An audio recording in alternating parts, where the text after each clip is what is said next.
तुम्ही फक्त देवाला प्रार्थना करा, त्याच्याच कृपेने सुनंदा नावाची एक चुणचुणीत मुलगी आली आहे। तिला पूर्ण विश्वास आहे की ती बिपिनला खात्रीने बरा करेल। मी नक्की नवस बोलेन आणि तो माझा ऐकेलही। अगं सरांना सांग ना, सरा घटस्फोट घ्यायला। जे 6 महिने तरी तुम्हाला सेपरेशनसाठी लागतीलच की नाही। आणि तसंही अजून कुमुद मावशीचं कुठे लग्न झालंय, त्याही गळ्यात मंगळसूत्र अजून पडायचंच आहे। एकदा का सरांचं लग्न ठरलं की हिची सेंचुरी पूर्ण व्हायला वेळच लागणार नाही। विद्या, फार बोलतेस तू। हात उचलला नाही हे नशीब समज। एकूण सगळा हिशोब केला तरी पैसे कमी पडतात आहेतच। बाबा आपण गाडी विकूया का? त्यांनी असे कितीचे पैसे मिळणार? मग एक काम करूया, गावचं घर आहे ना गहाण टाकूया, नाहीतर सरळ विकूनच टाकूया। नाहीतर हे आपलं घर हे विकूया। हे बघा आपण कसंही ऍडजस्ट करू, पण पैसे उभे राहिले पाहिजे। जरा शांत हो, थोडा धीर धर।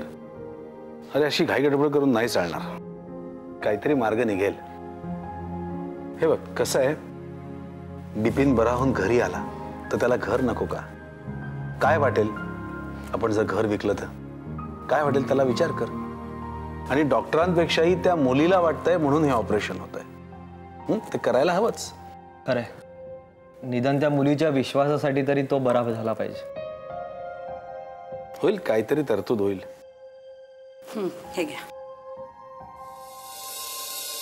हे काय? तिजोरीतली अडगळ कमी केली। तर काय काय करायचं या दागिन्यांचं?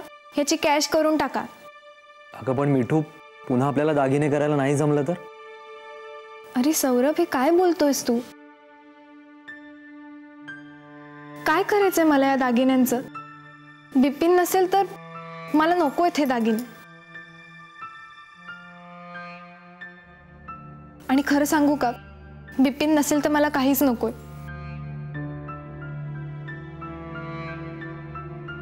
मी नेहमी देवाकडे प्रार्थना करायचे, मला बिपिन सारखाच मुलगा मिळू दे।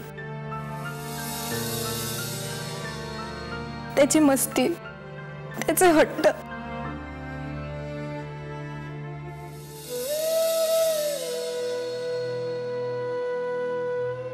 हट वेडाबाई, अगं अशी रडतेस कशाला? हा, ती सुनंदा काय म्हणाली होती की जरा वेळ लागेल,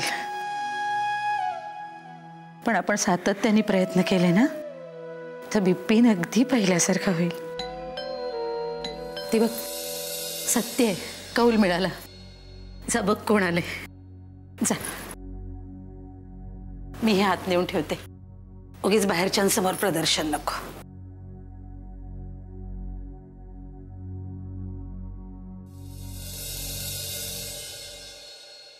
चला मी निघतो। अरे जाताना निघतो म्हणू नये, येतो म्हणावं। किती वेळा सांगायचं बाबा? बरं येतो। अरे हॉस्पिटलमध्ये चाललायस ना? आता रोज हा प्रश्न विचारलाच पाहिजे काय? त्यात रागवण्यासारखं काय बाबा? तू हे वदवून घेतल्यासारखं रोज मला म्हणतेस ना, त्याचा मला राग येतो। हे बघ, मी तुला परवाच सांगितलं की मी महिनाभर रजा घेतलेली आहे आणि गरज पडली तर ती रजा मी आणखीन वाढवणार आहे। मामांना आता तिथे माझी गरज आहे आणि तिथे असणं माझं कर्तव्य पण आहे। पण मी काय म्हणते, हां काय? मी येऊ तुझ्याबरोबर हॉस्पिटलमध्ये? कशाला? अरे आता 24 तास तू तिथे असतोस, त्याच्या उशा पायथ्याशी काम करतोस काही ना काहीतरी, आणि मी अगदीच न फिरकणं सुद्धा वाईट दिसतं रे। हसायला काय झालं? काही प्रथा पद्धती पाळाव्या लागतात। प्रथा पद्धती पाळण्यासाठी तू तिकडे येणार? हो। हं? काही गरज नाहीये। एक तर तू आल्याचं बिपिनला कळणार सुद्धा नाही आणि बाकीच्यांना तू तिथे येण्याची अपेक्षा नाही। मग प्रश्नच मिटला? नाही नाही नाही, प्रश्न अजून मिटलेला नाहीये। म्हणजे ती जी मावशी आहे ना तुझी बहीण, हां, तिला पण जरा प्रथा पद्धती समजाव। आता तिनं काय केलं बाबा? तिनं आपलं कर्तव्य व्यवस्थित तिथे येऊन बजावलं। म्हणजे काय केलं? चारूला येऊन तिने सुनावलं। काय सुनावलं? ते घटस्फोटाचं लवकर बघा, घोंगडं भिजत ठेवू नका। हे तुला तिने सांगितलं? ती कशाला सांगेल? मला विद्याने सांगितलं। विद्या तिथेच होती, तिने पण मग सुनावलं तिला। आणि हे बघ, मी आता तुलाही सांगतो, तिला जरा समजाव। माझ्या आयुष्याची तू जी काय काळजी घेतेस ना तेवढी पुरेशी आहे। आणखीन कोणाला ती मक्तेदारी द्यायची काहीही गरज नाहीये, समजलं ना? चल मी येतो।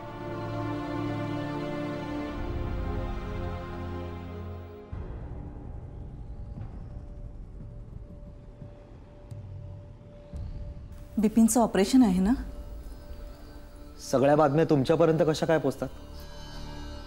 नाही, आणि त्याचं ऑपरेशन असलं तरी तुम्ही काय करणार आहात? मी बापडी काय करणार? जे काय करायचं होतं ते नंदूच्या बाबांनी करून ठेवलंय। आता फक्त पश्चाताप आणि जमलं तर प्रायश्चित्त करणं एवढंच हातात उरलंय। हो, पण आमच्या हातात तेही नाहीये। न केलेल्या चुकीचं प्रायश्चित्त भोगतोय आम्ही। सौरभ, अरे जरा ऐकून तरी घे, त्या काय म्हणतायत? आणि सुनंदा काय म्हणाली होती? कोणाचीही मदत नाकारू नका। कोण जाणे कोणाच्या हातात बळ असेल, कोणाची प्रार्थना फळाला येईल। मी तुम्हाला एवढंच सांगते की मी थोडेफार पैसे तुम्हाला देऊ शकते। बिपिनला जर परदेशात न्यायचं जरी झालं ना तरी आपण व्यवस्था करू। तुमच्या भावना समजू शकतात मला, तुमच्या भावनांचा आदरही करतो मी, पण तुमचे पैसे घेऊ शकणार नाही।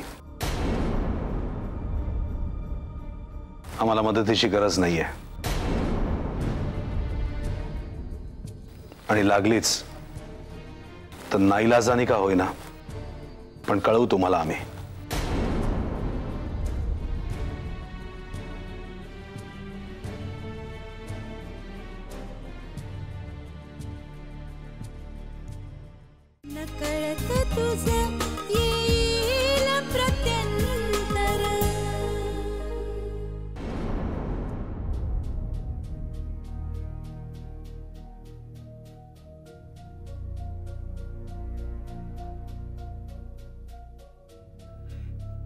काय झालं? तुम्ही दोघं एवढं काळजीत का दिसताय? छे ग, काळजी कसली? बाप्पा येईलच इतक्यात। तो कुठे गेलाय? त्यानेच तर निरोप पाठवला होता। अगं मीच बोलावलं तुला, पण मला आधी सांग, तू सकाळपासून काही खाल्लंस की नाही?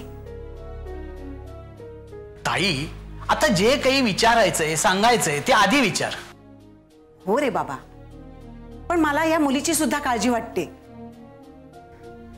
पण तुम्हाला नक्की जास्त काळजी कशाची वाटते?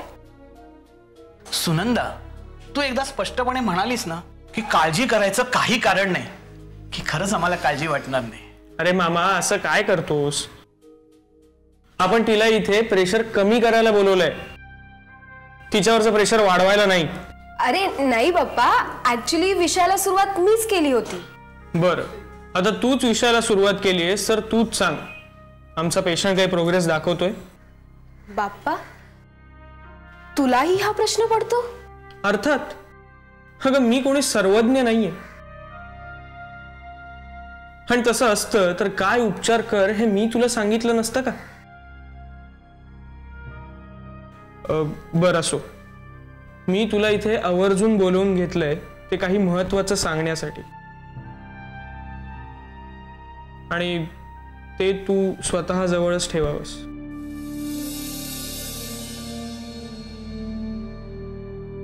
हे बघ, अशी लगेच गोंधळून जाऊ नकोस. हे बघ, तू सांगितल्याशिवाय आम्हाला कसं कळणार? आणि सुधासमोर आम्ही हे सगळं विचारू शकत नाही, आणि न जाणो काही तसंच काळजी करण्यासारखं असलं तर.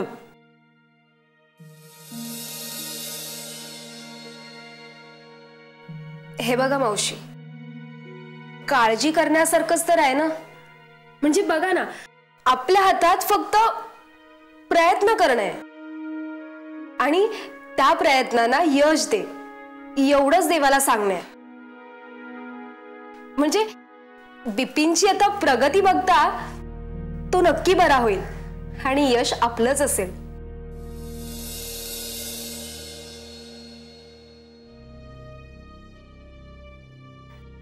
बरं, म्हणजे महत्वाचं व्यवहाराचं काय? व्यवहाराचं म्हणजे? नाही, म्हणजे उपचाराचा खर्च. सुनंदा, तू जो काही उपचार करतेस त्यासाठी सामुग्री लागेलच ना. त्या सामुग्रीचा काही खर्च असेल, म्हणजे तेल, धातू, वनस्पती वगैरे. हो हो, ह्या सगळ्या वस्तू महागच असतात ना ग. नाही, आमच्या जवळ सगळं मोकळेपणे सांगायला काही हरकत नाही. सध्या पैशांची गरज नाही, पण तशी आवश्यकता वाटेल ना तेव्हा मी मागून घेईन. पण तरी आमच्या समाधानासाठी हे थोडे पैसे ठेव तुझ्याजवळ. नको. हे बघ, नाही म्हणू नकोस, ठेव. आणि हे बघ, याचा कोणाला हिशोबही द्यायचा नाहीये आणि पावतीही द्यायची नाहीये. पावती एकच, आमच्या पोराला खडखडीत बरा कर. अगदी पहिल्यापेक्षा 2% जास्त मस्ती करू दे.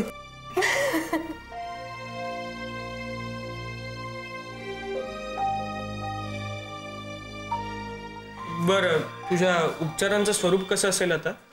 हो, मला ते तुमच्याशी डिस्कस करायचंच होतं.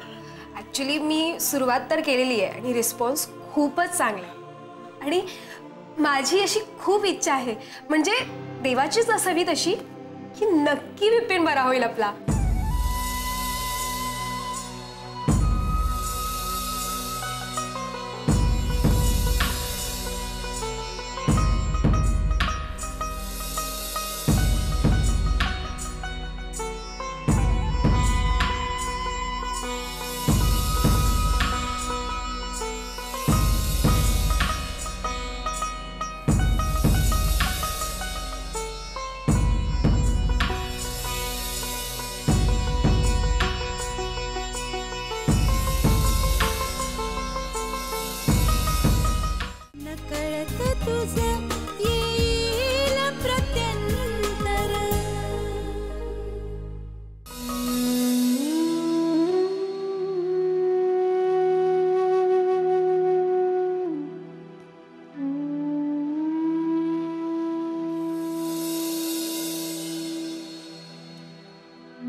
प्रीत सेक लाट अनावर, प्रीत फुलांची वाट निरंतर.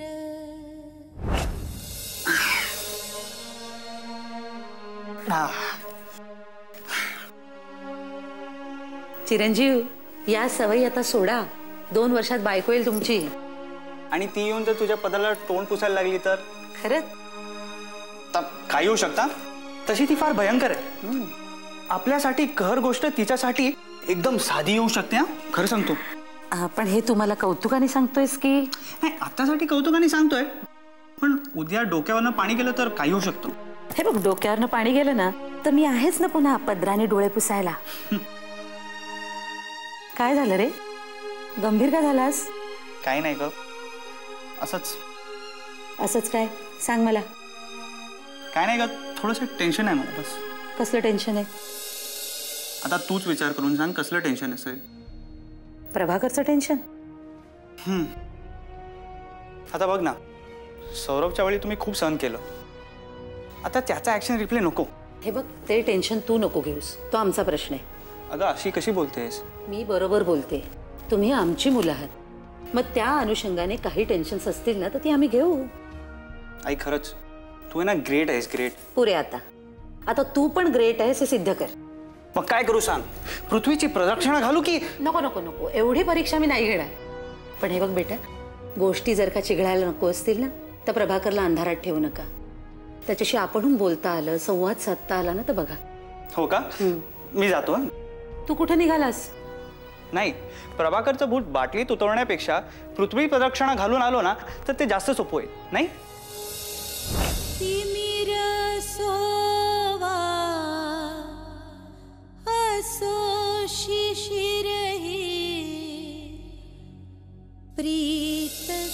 काय झालं? नाही झालं काही नाही, पण मला जरा काळजी वाटते. मला पण जरा काळजी वाटते. तुला कसली काळजी वाटते? तर बघ ना, माझं कसं होणार ग, मला काही कळतच नाही. तू माझी टिंगल करतोयस. बिपिन, हे इतकं लाईटली घेण्यासारखं नाहीये. आय नो बाबा, पण हे टाळता येण्यासारखंही नाही. टाळता येण्यासारखं आहे. ते कसं काय? दुर्लक्ष कर, महत्वच देऊ नकोस. ओ बाबा, मी असं वागतोय म्हणूनच तर त्यांचा इगो हर्ट होतोय ना. अरे पण तुझ्यावर गुंड घालणं म्हणजे जरा अतिच झालं. डोंट वरी, मी त्याची समज दिलीये त्यांना. बिपिन, मी तेच सांगतोय तुला, महत्व द्यायचं नाही म्हणजे गप्प राहायचं. उगीच फोन करून त्या सभ्य वेशातल्या गुंडांना उचकवायचं नाही. मनात आणलं ना तर ते कुठल्याही थराला जाऊ शकतात, कुठल्याही. येतंय का लक्षात तुझ्या? सौरभच्या वेळी असं काही झालं नव्हतं. वाद झाले, आरोप झाले, पण हे म्हणजे. ओ बाबा, तुम्ही उगाच टेन्शन घेऊ नका हो. बिपिन, अरे टेन्शन येणारच. आता हा असा प्रसंग घडला म्हणून घाबरून तू काही नंदिताला सोडणार नाहीस. हा प्रसंग पुन्हा घडणार नाही कशावरून?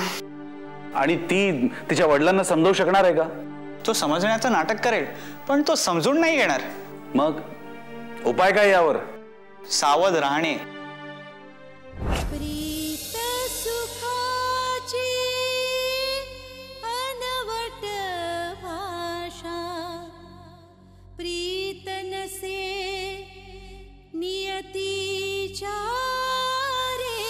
आई, अगं मी तुझ्याशी बोलतोय, तुझं लक्षच नाहीये.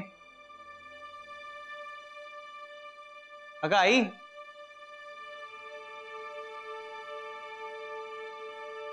काय झालं तुला? का रडतेस? शेरे, रडू कशाला? तू काय बोलतोयस सांग.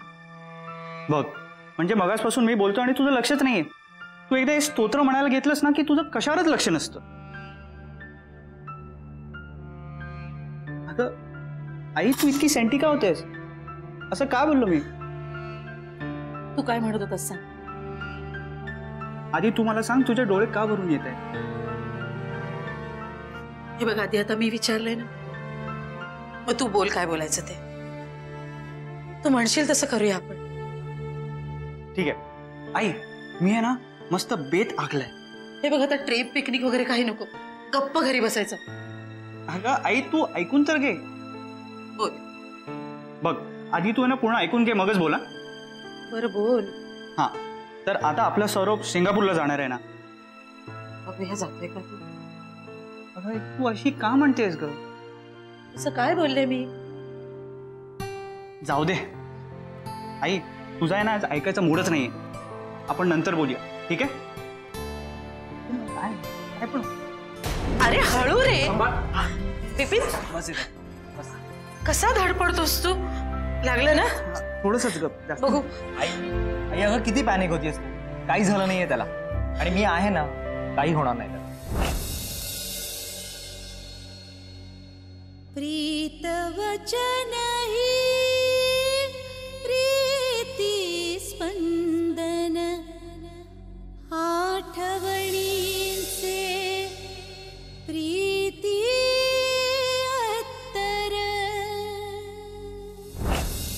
वगैरे रागवलेत का? बाबा मी आधी आईला बोललो आहे की मला हे बाप्पाचे प्रिडिक्शन्स पॉवर याच्याशी काही संबंध नाही हो. पण आमचा आहे आणि तू आमचा कोणीतरी लागतोस ना, मग म्हणून तरी तेवढं ऐक माझं बाबा. अरे मला पडलेलं स्वप्न आणि बाप्पाचं भाकीत हे काहीतरी अनिष्ट संकेत देत आहेत, हे तुला कसं कळत नाहीये बेटा?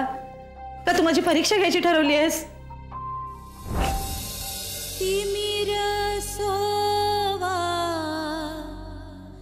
असो शिशिरही प्रीत सहाही ऋतूंचा. बिपिन, अरे बिपिन, प्रीत सुखा. बाबा चहा घ्या. अरे बिपिन परत आला. काय करतोय हा मुलगा? तू घे. कठीण आहे बाबा. अरे घोड्या, घ्या. नियतीच्या रेषा प्रीत वचनही प्रीती स्पंदन आठवणींचे प्रीती अत्तर. हे मी काही पैसे आणलेले. पैसे कशासाठी? अच्छा, मी घटस्फोट द्यावा म्हणून. हे बघ, मला तुझ्याशी वायफळ बडबड करायला वेळ नाहीये. मला बाजूला हो, मला जाऊ दे. मी तुम्हाला अडवलंच नाहीये. फक्त मगाशी विद्याच्या न कळत तिच्या पर्स मधनं जी कागदपत्र काढलीत ना, तेवढी परत ठेवा. काय झालं डॉक्टर? तुम्हीच येऊन बघा ना तुमच्या मुलाची काय अवस्था झाली आहे ती. आम्हाला कळेल असं सांगणार का डॉक्टर तुम्ही? त्या मुलीने कोणती मेथड यूज केली आहे देव जाणे. त्याची रिॲक्शन अशी की ही शिवरिंग, तो थरथर उडायला लागलाय.